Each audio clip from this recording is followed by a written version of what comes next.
Good afternoon, everyone. Live from Silicon Valley, California. This is Success Sadhana. My name is JM, and I welcome you back, everyone, for our program today, where we will recap the Superpower series and discuss any questions with our speaker today, Vaish, a veteran Bhakti yogi, author, and former monk. Vaish, as you know, has been traveling to Japan, but we are very excited and glad that he's back, and really looking forward to rejuvenating our superpowers today. Welcome back, Vaish. Happy to have you.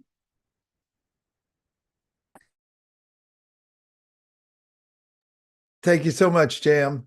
I'm happy to be back and great to see so many familiar names. Thank you very much for joining in. I feel rejuvenated after this trip. It was quite successful in that I had an opportunity to be with some of my old friends, and we held several events around Japan. But when I come back here and remember the feeling that I get every week from being with all of you, I feel that I've hit the home button. So thank you very much for joining in for this today. What is the title today, JM? Superpowers recap. So we'll go through the superpowers and discuss questions. I do have a slide deck if you would like. Yeah, it's a recap, and it also is dealing with the last of the superpowers application, right? Yes, application can also be covered. Yes, it's also part of it. So we can go through everything, including applications. Okay, great. Thanks, everyone. So let's start off just for a moment with the opportunity that we have to just introspect for a minute. So try sitting up a little straighter than you were a moment ago. And then just close your eyes. And while I was in Japan, I was conducting a seminar. And we talked about the energy center of the heart, as is mentioned in the ancient wisdom literature, Srimad Bhagavatam, that the consciousness resides in the heart. So just try putting two fingers pointing to the heart region. And remember that even now, modern research shows that the heart region has brain cells in it. There are neurons in the heart. This is a recent discovery. And we feel so much with our heart, it's no wonder. But the ancient wisdom literature say that as the driver, the operator of the whole system, we reside there within the heart. So if you just try for a moment, putting two fingers towards your heart as your eyes are closed, and then just breathe and notice the mind-heart connection. Try a sequence of breaths. Exhale for 5 and then inhale for 5.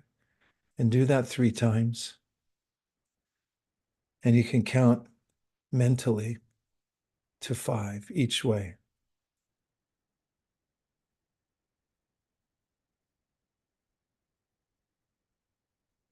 Relax as you breathe, as you exhale, and then inhale. Just remember that you're the consciousness within the body.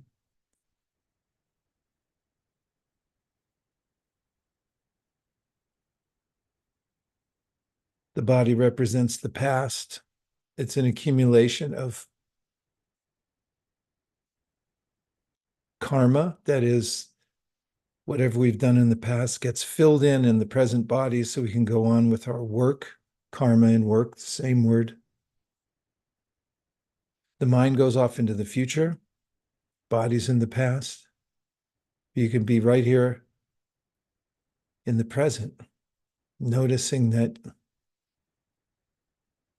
you're not your mind. You don't have to go with it on a journey into the future. The body you only have for a brief moment anyway. The human experience is just like a flash of lightning in eternity. We're only here for a few seconds. With that vision of eternity, appreciate that you're the conscious entity within this very valuable human machine.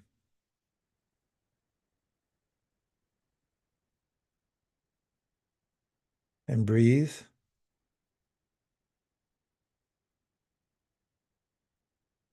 And just be aware of your own awareness.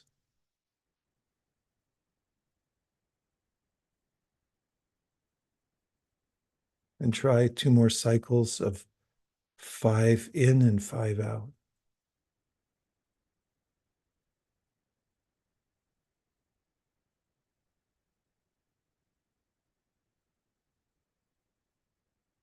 And after the next inhalation, we'll say the mantra Nitai Gauranga on the exhale.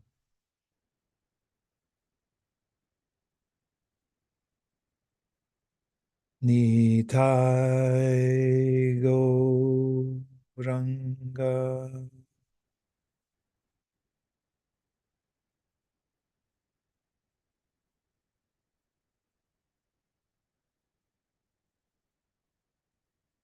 And wiggle your fingers and toes. Come back into the body as the driver. Open your eyes, and we're back. Okay. Thank you, everyone, for joining. And we'll think back. We'll take a retrospective of this topic about superpowers. Power means that there's somebody who has energies. We have energies. As long as we're in the body is productive. As soon as we leave the body disintegrates. So it's we, the conscious being in the body, who's animating it, stimulating it. Of course, in meditation, there's a way in which to become aware of yourself. We just did it briefly. And there's a way to become aware of the source of ourself. We're being maintained at every moment. This is what yoga refers to. Yoga comes from the root word yuj, which means to connect, to join together. And the ancient wisdom literature, Srimad Bhagavatam, describes how when by consciousness we become delinked from our source, and we forget that we're being maintained and that there's a life or a soul of our soul, then we get full of anxiety. We start thinking everything's out of control. Nothing's out of control. It's just that we've lost our mooring. We're no longer connected. So yoga means to connect. What? Our consciousness. We're connecting our consciousness back to our source. And the source is described in the Upanishads, ancient literatures that summarize the wisdom of the Vedas, which are an enormous work, which talk about body, mind, spirit, how to be in harmony. But then they give the spiritual aspects, at least in a generalized way, summarized way in the Upanishads. And those of you who may have been around yoga studios have maybe seen a verse on the wall that starts Om Purnamada Purnamidam. The word Purna means complete. And what the verse says is, our source is complete, and as units that emanate from our source, we're also complete. And then the philosophy of yoga is that any forms of incompleteness that we experience are because of incomplete knowledge of the complete whole and our connection with the complete whole.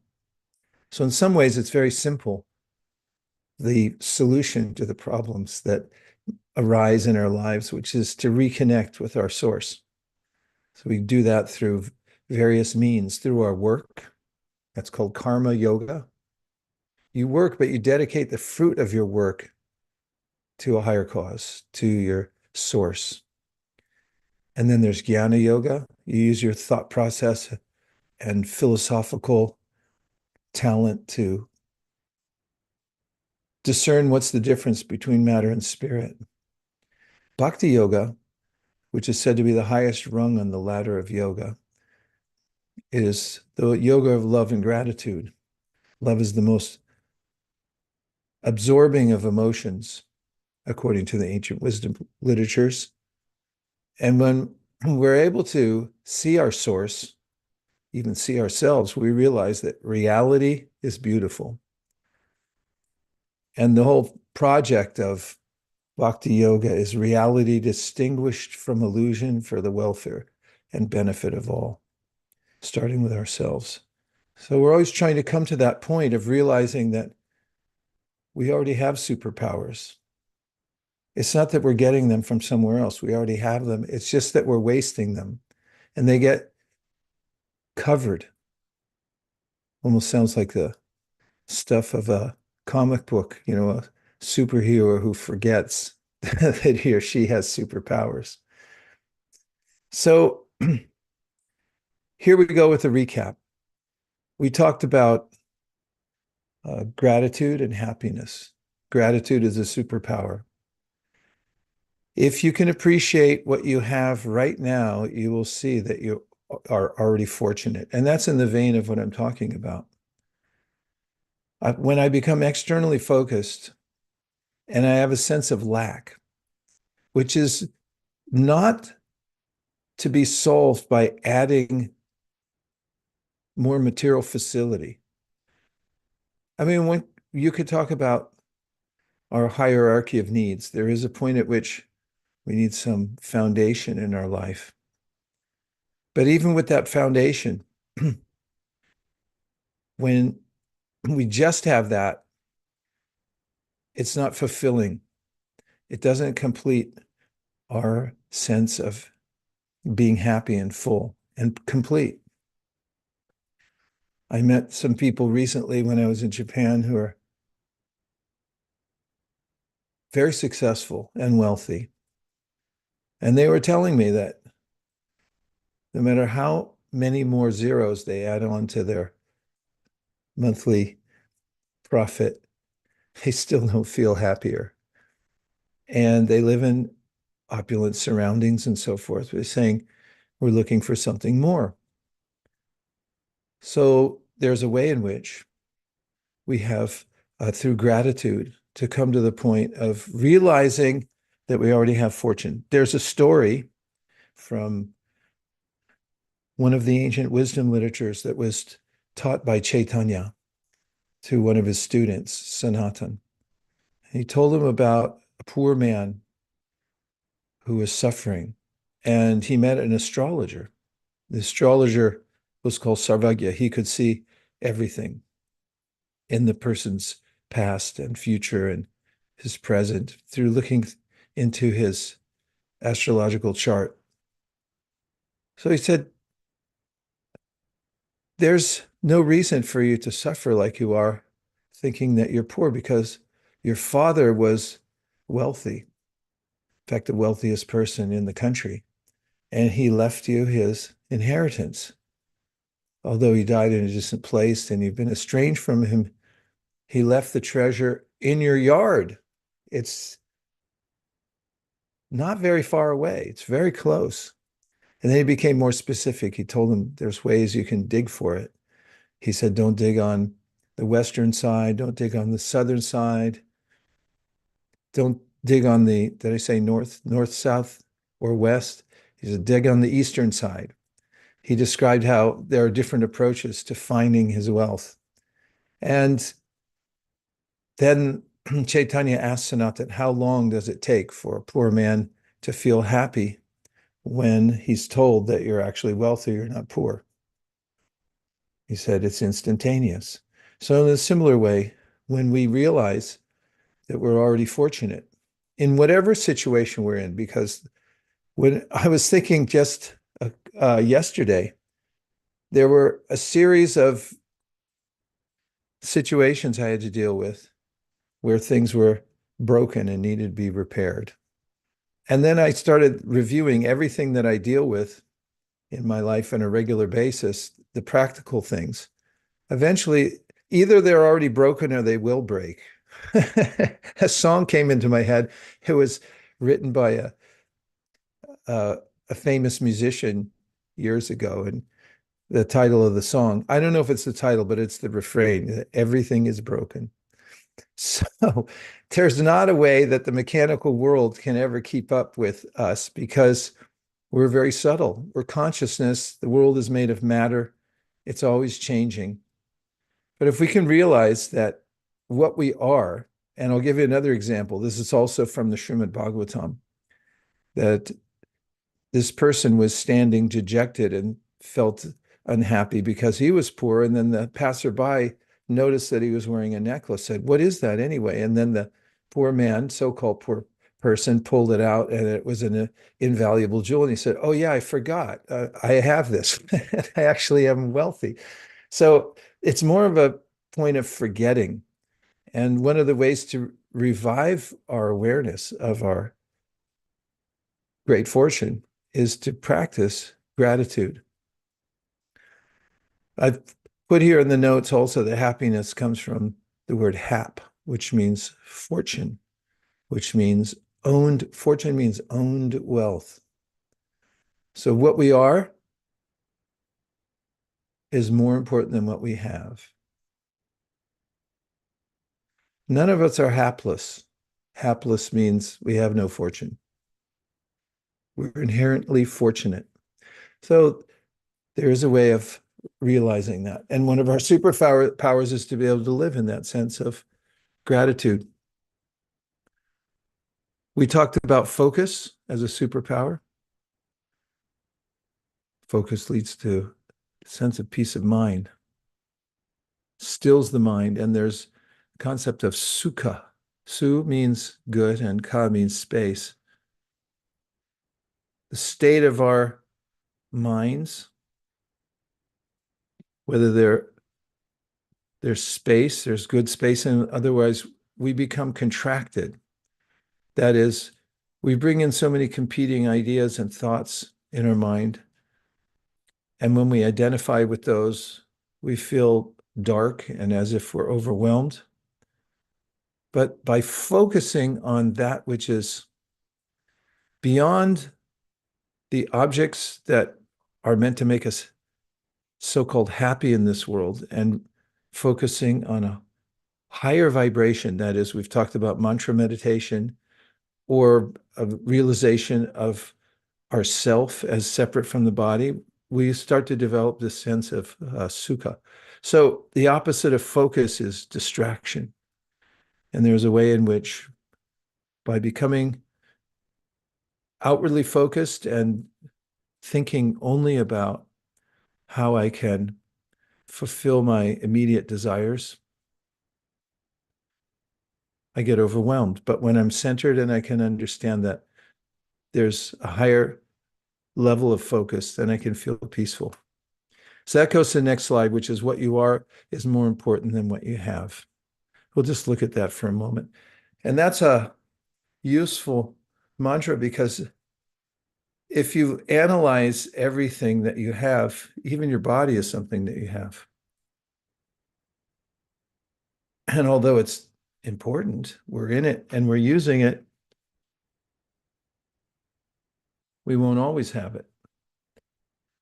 So what we are as conscious beings is more important than even the physical body that we now inhabit.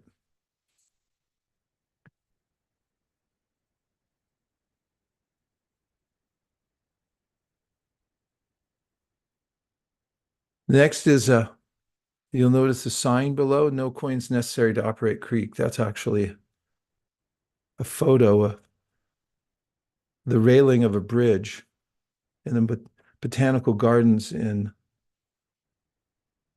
Fort Bragg, California. And when I came across that, I thought of how there was a need to put that there because people come by and they see the creek running, and it's in a humorous vein, but those who work on the gardens there saw that people were throwing coins in the creek, and it's unsightly, and then it also disturbs the fish. So they put that sign up. It's pretty funny, isn't it? No coins necessary to operate Greek. It's a nice way of saying it. And in our state of satisfaction, when we're satisfied, which is a superpower, and as mentioned in the Bhagavad Gita, it's a practice being satisfied. In fact, one of the main teachings of the Bhagavad Gita is notice that whatever you have or whatever situation you're in now, it will change. But you never change. You're the one observing the change. You're not changing. And there's a way to learn to be satisfied with whatever comes of its own accord. It's called, in Sanskrit, yadriksha. And labha means gain. And santushto means to be fully satisfied. Whatever things come of their own accord. Somebody else put it in another way that I appreciated the other day. Don't be preoccupied with what should be. Be aware of and deal with what is. I was just thinking about the juxtaposition of those two words, should and is. The dissatisfied mind's always thinking, oh, it should have been like this, or it should be like that. But what is it right now? And you can only deal with it, what is anyway. It also goes, this no coins necessary to operate Greek, to the way the world works. According to the aphorism I gave at the beginning, Om Purnam, everything is working in perfect order. It's amazing how perfectly everything works. When you observe the ecological systems that naturally recycle, and there are ways in which entities can morph and survive in various circumstances. And there's a way that ultimately everything comes into a perfect state. So if we practice this sense of satisfaction, it leads to an awareness that everything's going on of its own accord. In fact, the word yadrisha labasantushto means you can practice this. Try it for a while. Try it on for size, even for a day. Just be more attentive to what is rather than what should be. Yadrisha means that things come to us naturally. And there's another way of looking at it, according to this sage named Narada, who wrote in the Srimad Bhagavatam. He was actually teaching his student Vyas, and he said, things come of their own accord in due course of time according to our previous activities. In other words, there are things lined up for you already in this world by the law of karma, he said. And he said, people don't ask for misery in their life. Am I right on that? Nobody wrote a little aphorism this morning and said, my life is full of trouble. Please let it come more and more. It's generally not the prayer or aspiration of people. They say, no, please let good things come. I want to manifest more abundance in my life and so forth. I don't want things to be taken away. I want everything to go my way and so forth. But do reversals come anyway? What do you think? Yeah, they do. So Narada said, all right, in the same way that reversals of fortune come, he said, gain will come also, even if you don't try for it. That's an interesting concept. Well, what'll happen if everyone works like that? Well, we do have to do a modicum of work, but we don't have to become overly concerned with what's going to come because it's not fully in our control. So much of it is because of the momentum that we've created for ourselves in our past lives. So you can test it. That is, see what comes of its own accord. Some good things come, some bad things come. In fact, if anybody's ever looked at an astrological chart, there are people that still do astrology. To my mind, it's like, what is it? Practically all charts are the same. People's reactions to them are the same. Like, what's going to happen? It's like, well, there'll be a general trend during these next 17 years or next 7 years because of the influence of these heavenly bodies. And what it means is if you were to chart it out, you're going to have some ups and then you're going to have some downs. And everyone's like, I don't want the downs, just want the ups. But everything goes in cycles here in this world, and there are constantly ups and downs, and those are already written. They're going to come. So in a sense of satisfaction, there's a way of learning to be satisfied with whatever comes of its own accord. And I've noticed in traveling, there's lots of opportunities for getting anxiety because things aren't moving fast enough. In fact, one of the mantras of travel is hurry up and wait. And once you get there, and then something's delayed and whatever you have to do. And I just noticed in the crowds of people who are getting on planes, getting off planes, that there are two kinds of people. Some people they're standing in line. We're all going to go at the same time anyway onto the plane. But some people are looking around like, I got to move. It's like, it's going to take off at the same time whenever you get on. But some people are absorbed elsewhere. Maybe they're reading a book and they get on when they can. There is a way in which you can adjust the way you interact with the world and learn to be satisfied with what comes of its own accord. It doesn't mean to become a do-nothing, doesn't mean to don't make plans, but it means to notice that there's a system in the universe. It's Purnam, it's working perfectly. And I'll do my level best, but don't worry about it. Feel satisfied with what comes of its own accord. I'm going to stop in a minute, and I'm hoping for questions, reflections, and also, if you feel like using the chat box, it's empty right now, so you can be the first.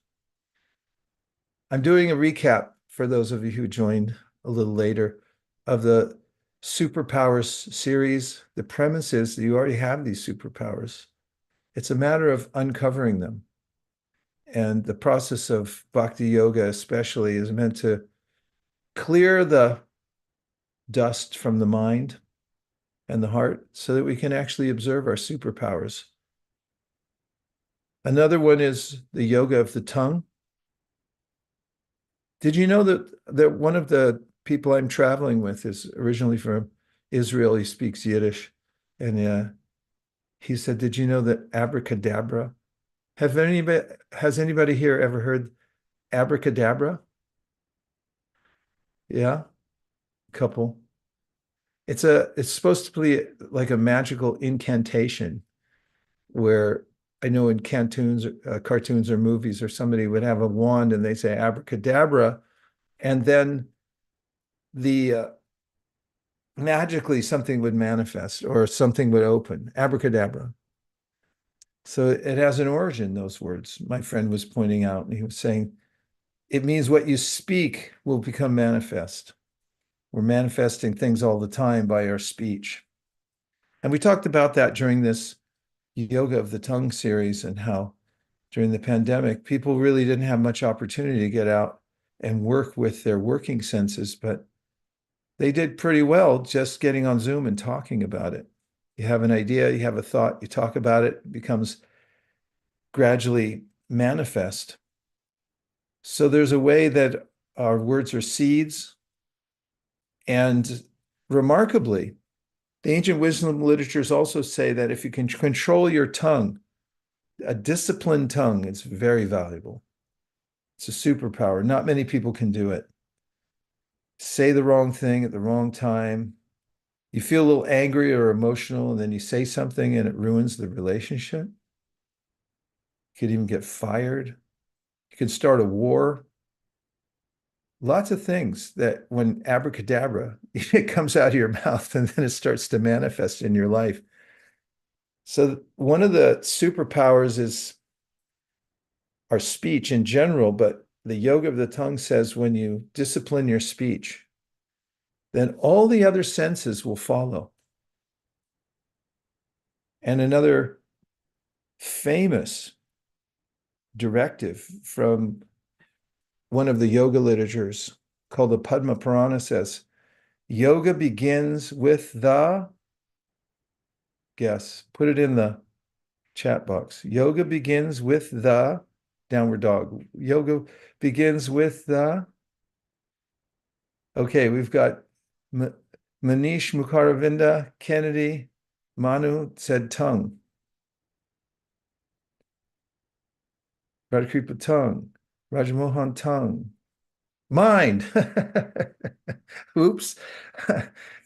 Actually, Padma Purana says, Ata Shri Krishna Namadi Nama Bed Grayam Indriye Sevan Mukhi Jivado Swayameva Sparatyara, which means that yoga begins with the jihwa, which means the tongue. Jiva Adao. Because when you speak, it'll affect your mind also. So when we're able to control the tongue, our words are seeds. Wise speech leads to wise thoughts, leads to wise actions. I talked about in that section saying 20% less of what your mind tells you to say. And also, remember we talked about how my friend his profession was mediation and conflict resolution. There's no conflicts in the world nowadays that need resolving, right? Yeah, it was a growth industry for him. So he said there's an inverse relationship between reason and emotion. When you're emotional, don't push the send button. Don't say it. Wait till you calm down and become reasonable. And think about the consequences. Reason means there's a perceptual horizon where I can understand that what I do now is going to lead to a sequence of events. And when I say, especially, and I don't say it, and this writing is just abstracted speech anyway, don't write it down and send it until you've really analyzed, is this true? Is it beneficial? Is it helpful? Helpful and beneficial, same thing. Is it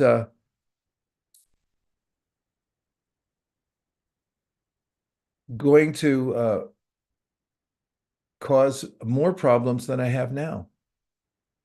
I think this is one of the most practical things anybody can do to develop superpowers and also for self-realization, because when you learn to control the tongue and you're noticing what could have happened if you had said something and then you didn't say it, you become aware of the world of cause and effect and how we're manifesting things all the time. We're changing our situation, which is really the very crux of this whole presentation, is that we have free will. We have powers because we're conscious beings, therefore we can create things. So don't do it willy-nilly. Be very aware of what you're trying to create and what's important to create. And it starts with your speech. Then we come to number 6, which is forgiveness and compassion. We pause our own perspective long enough to glimpse another person's suffering. Forgiveness doesn't necessarily mean that we condone what people have done. We may have to still do due diligence if someone's made a transgression that is more than something minor.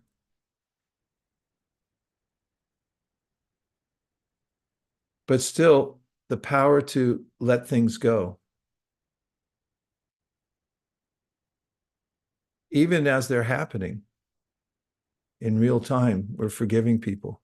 In fact, there's a way, again, going back to travel, people bump into each other. There's ways that we can accidentally do stuff that disturbs other people. One of my mantras if I bump somebody or something happens that, physically I got in somebody's space accidentally, as soon as they're aware and I'm aware that they're aware, or vice versa, I just say, my fault. Immediately forgive and forget so many things, and to develop the power of forgiveness.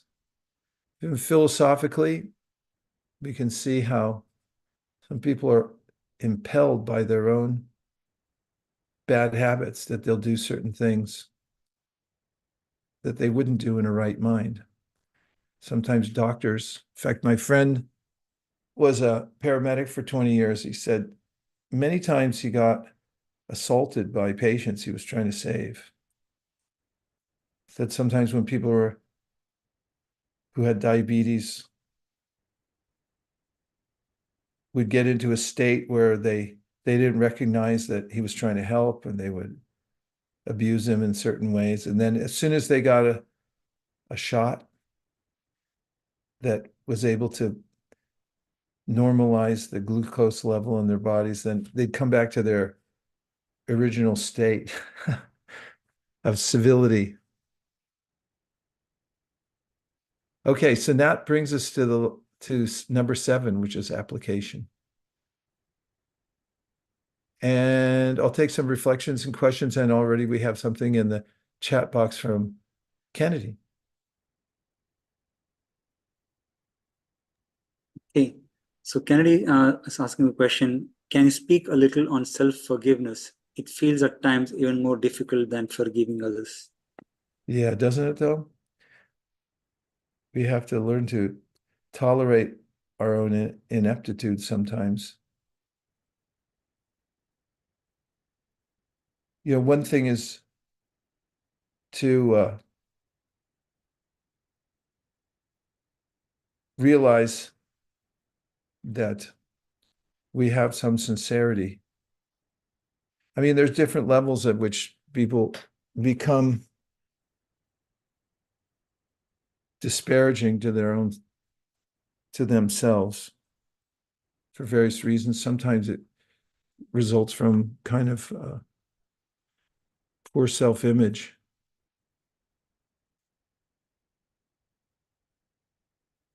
And an identification with being the body. The body's imperfect, and the things that we do are often imperfect as well.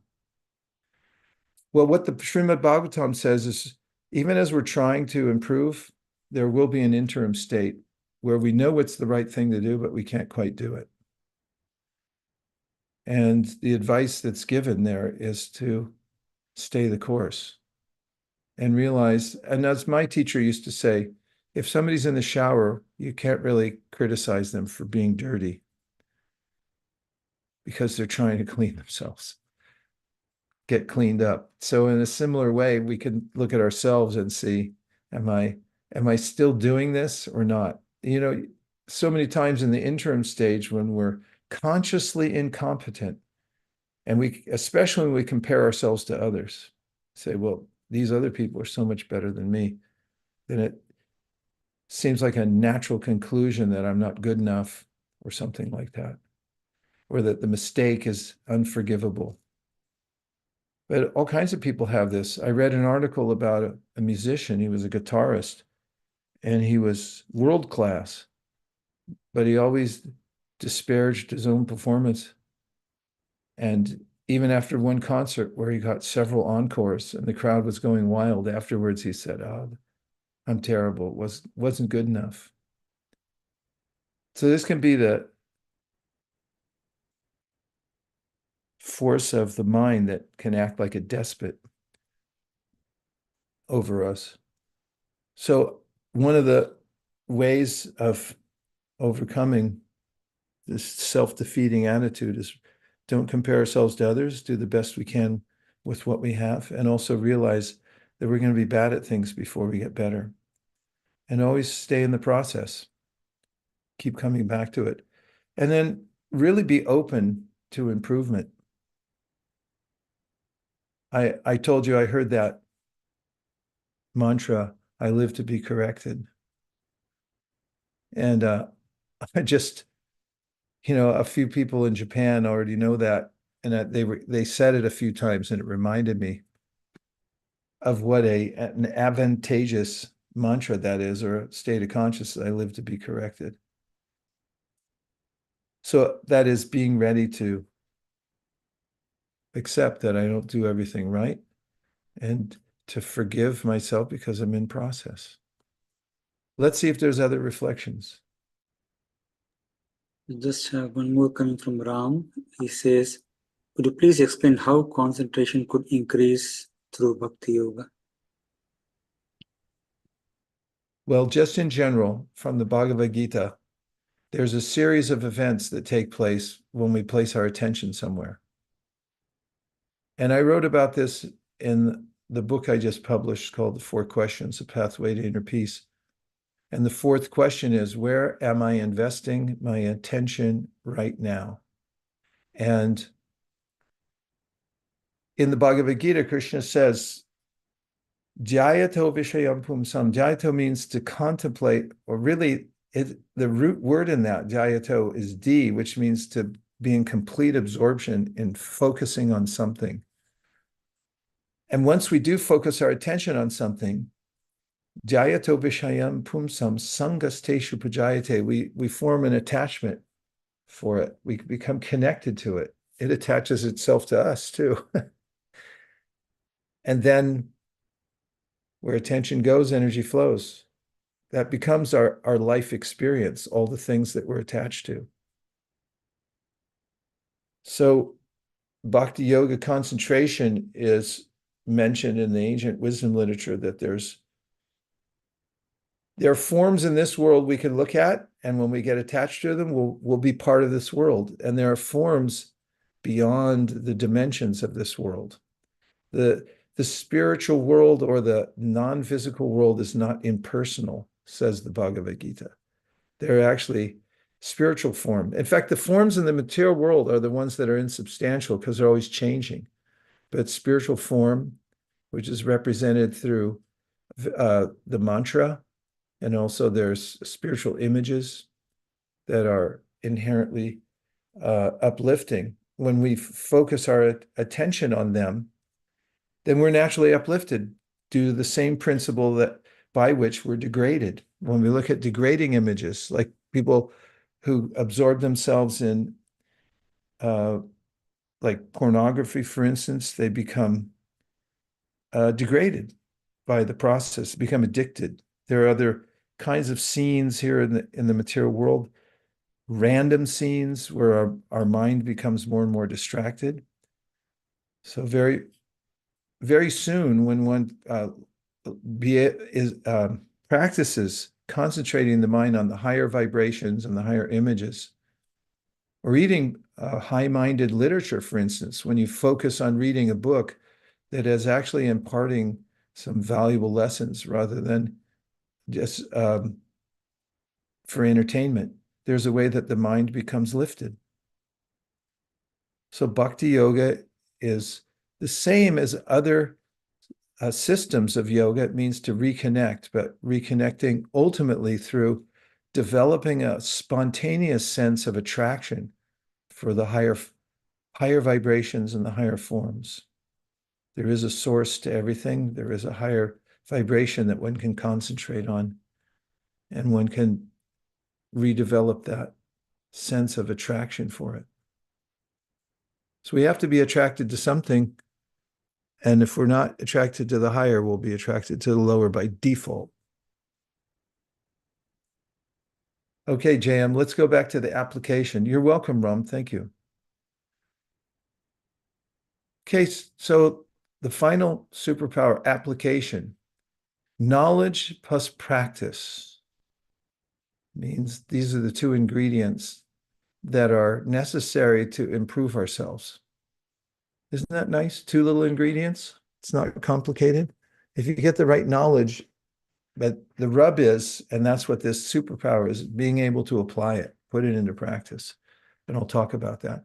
Because ultimately, then there's actions and there's theories. If not, something's theoretical, but we're not able to put it into use ourselves, then it's useless.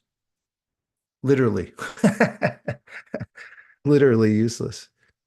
So here's this mantra that I have said before: whatever you can do or dream you can. This is from Goethe, the German philosopher. Begin it. Boldness has genius, power, and magic in it.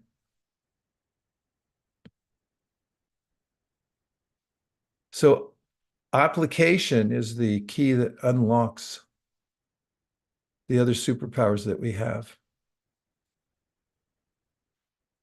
They're already there. They're available to us, but we have to apply.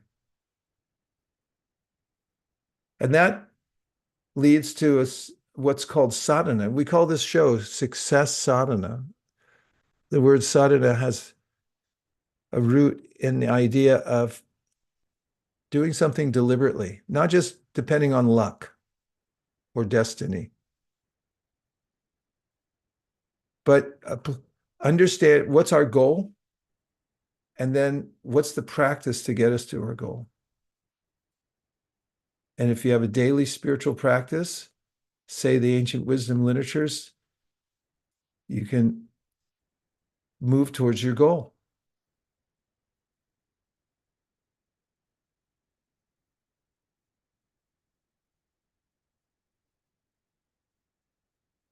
So I give a definition of application: the deliberate enactment of your free will. It's kind of nerve-wracking to know how much responsibility is in our hands, right? Because when you realize that you have free will and then you have to utilize it correctly, I think someone might think like, why was I given so much free will? I don't want to make any choices. Sociologically, sometimes people just depend on somebody else. Well, whatever they say, or politically or any other way, we can sort of sign over our free will.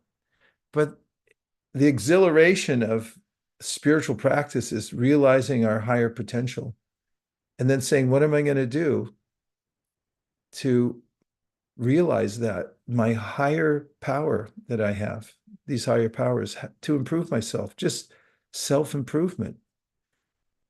I mean, I always think it's exciting to be a human because I get to choose how I use my hands, legs, eyes, nose, tongue. And obviously, it's sometimes a challenge because we're competing against an unruly mind. And maybe there's people who are deliberately manipulating us, advertising in certain ways and try to get us addicted to looking in certain direction. There's so many competing images and ideas and thoughts and philosophies. So best to come back to, find out what you really want and then apply yourself deliberately. And again, that word deliberate has the word Libra in it. That means the scales, the pan scales for the sign of Libra. I actually sat on one of those in India. They had this thing where they had this gigantic scale. It was really big if I could fit on it. So they put you on one side of the scale, and on the other side, they put books. So that the number of books that is equal to your weight, that's how many you sponsor for a good cause. So a lot of people line up there. So they put me on the scale. It came out to about 52 of those books weighed the same as me. So deliberate has the sense of weigh things out. What are the consequences? And then enactment means that we can do something about it. Why? Because we have free will. That's really the crux of everything. Volition, free will. That's consciousness. We're not dead stones. We can change things if we want to. Today, I mean, you could do it at any time. Nobody can stop you. You can change your frame of reference by getting more information, better association. And then you can also practice. Just fantastic. I mean, something you don't know on Monday, you can know on Thursday. I meet my music teacher on Thursday and he'll show me a piece and I'll say, in my mind, I'm thinking like, oh I can never get that.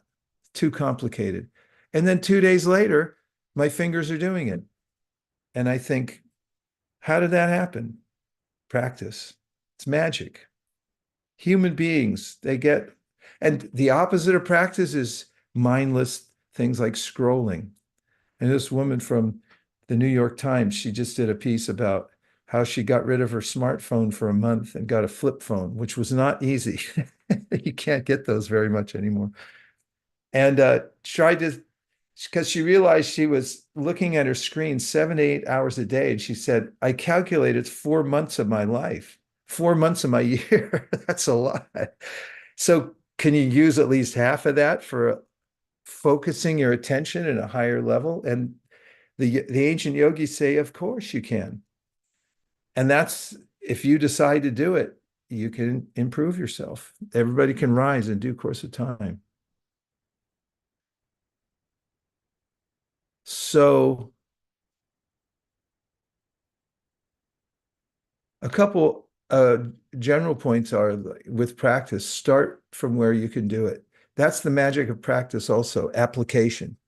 You find out the principle. If it sounds like it's doable, but even if you think, oh, I can barely do any of this, start with whatever you can do right at the moment. That's called adhikari. What's your qualification for doing this? Practically nothing. That'll work.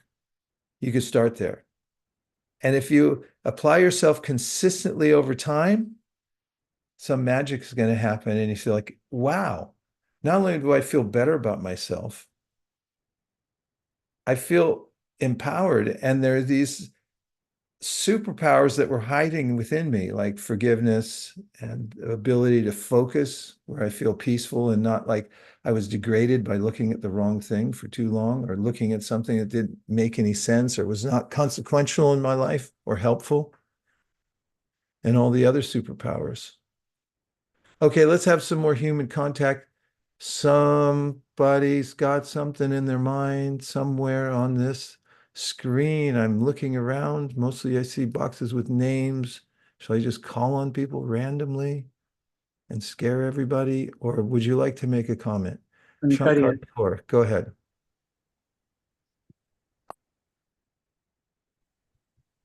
I was just thinking about, when you mentioned about the source, I was just thinking that when a cell phone starts to die, how we run to find a source to charge it and plug it in. So I was just thinking that if we keep our consciousness always plugged in to our source, we would not have to worry about dying out. So it's just a random thought, but I thought that, yeah, that makes better sense. Thank you. That's yoga, right? Thanks for sharing. When you plug your phone in, then you've achieved yoga for your phone. It's connected to the source. Thanks, Shankari. And somebody else, I couldn't tell, an unembodied voice also thanked you. Yes. Radhakripa.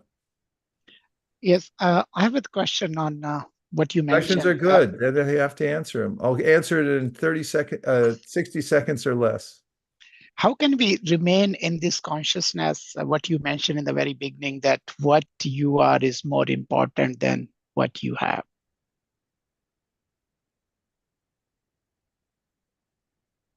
Spiritual practice helps with that, because if we have an experience where we're satisfied doing something that's so simple, like chanting, for instance, when you do mantra meditation and then you suddenly feel, well, I don't want to be anywhere else except for right here. And all the problems that are knocking at my door, they're solvable if I'm just patient. And then also you have the sense that I feel full. I really don't need all the stuff I thought I needed. If you can have even a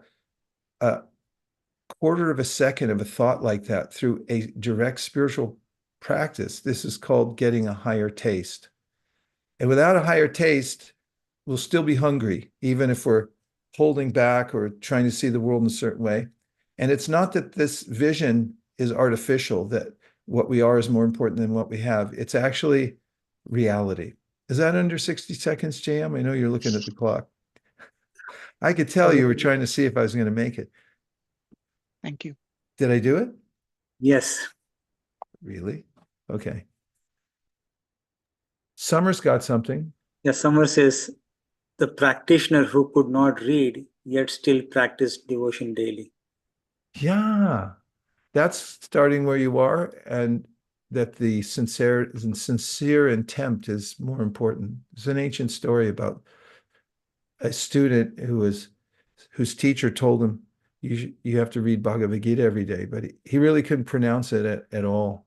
It was not very learned, and people were laughing at him. But when Chaitanya came by and saw that he was sincerely trying and realized that he was doing it by the order of his teacher, then he appreciated him. And he said, actually, you've entered into this in the right mood.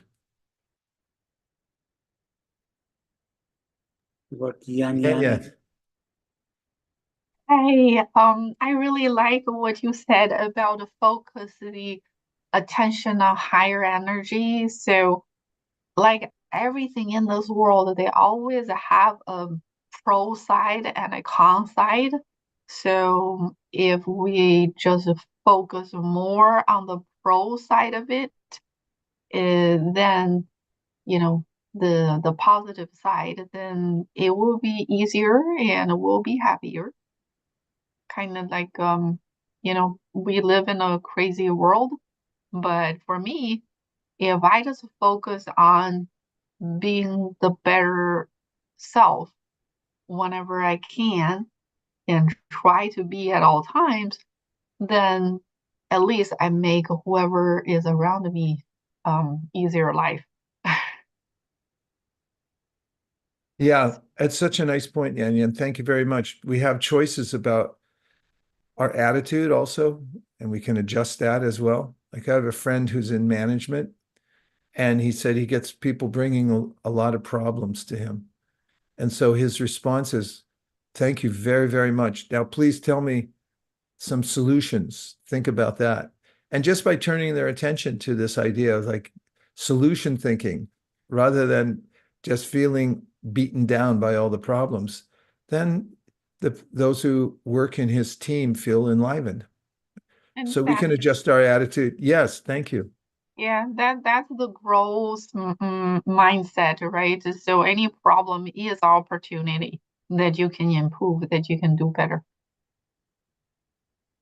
Thank you. Exactly. Thank you very much. That's part of our free will, right? We can reframe the way we look at the world and how we interact with it and how we react to it. Well, that's the end of the Superpower series, and we'll be taking up again next week with the next series, which is TBA, to be announced soon. I thank everyone for joining. Yan, thank you so much. Thank you, JM, for keeping the lights on. Manu, thanks for always being there. Radhakripa, Charles, great to see you. Summer, thanks for your comment you left. It was fantastic. We've got Manish Mukharavinda, Shankari Kaur, ever bringing vibrancy to the program. Kennedy, same as usual, light shining through, indicative of who you are. Nirali, thank you for being here. Denise, Subhadra, good to see you as usual. Uh-oh, I'm losing everybody. Rajmohan, Preston, Nihar, Pratibha, Sangeeta, Montongo, sorry. Chandu, Gustavo, Harsha, which means happy. Ilya, Ram, Miriam. Who did I miss? Manjit, Rashmi, Alifa, Aditi, Vishaka, Shin, Manjit, Ade. Got so many. Ram's here. Thank you, everybody. And maybe we'll end with a little mantra, a reminder of keeping the transcendental vibration going, which we can attribute to our friends in the Himalayas who meditate in caves. And once they come out, they want to share their happiness with others. And they say, Haribol. Haribol! Haribol! Thanks, everybody. Haribol! Haribol!